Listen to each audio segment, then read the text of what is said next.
In today's video, I'm going to teach you how to filter the data in a combo box or list box as you type in Microsoft Access. We'll build a small dedicated filter form that lets you quickly find a value by typing into a list box, and then open a form or report filtered to just that selection. Start by opening Microsoft Access and make sure the form or report you plan to filter already exists and is based on a table or a query. This matters because the filter will reference an actual field in your data source. Create a new blank form from the Create tab and save it right away with a meaningful name, something like Filter Panel or List Filter, so it's easy to recognize later. Switch the new form to Design View. In the Form Design Tools ribbon, confirm that Use Control Wizards is turned on. The wizards will set up the basics for you and save time.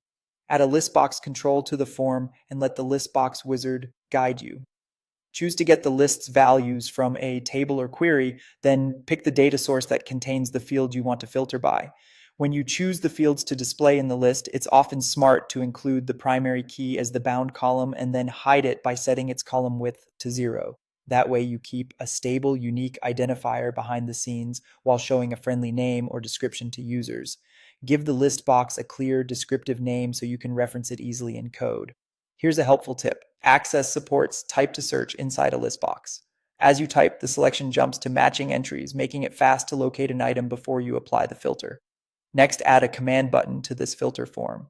In the command button wizard, choose to open a form or preview a report and select your target object. This creates the action that will open the target using the current list box selection as the filter. Give the button a sensible name and caption such as Open Selected. To refine the behavior, right-click the command button, open Properties, go to the Event tab, set onClick to Event Procedure, and click the Build button to open the VBA editor. Add code that opens your form or report with a where condition referencing the list box's bound value, for example, filtering on the key field equal to the selected item. If the key is text, remember to wrap the value in quotes. Save your VBA and your form, switch to Form View, and test.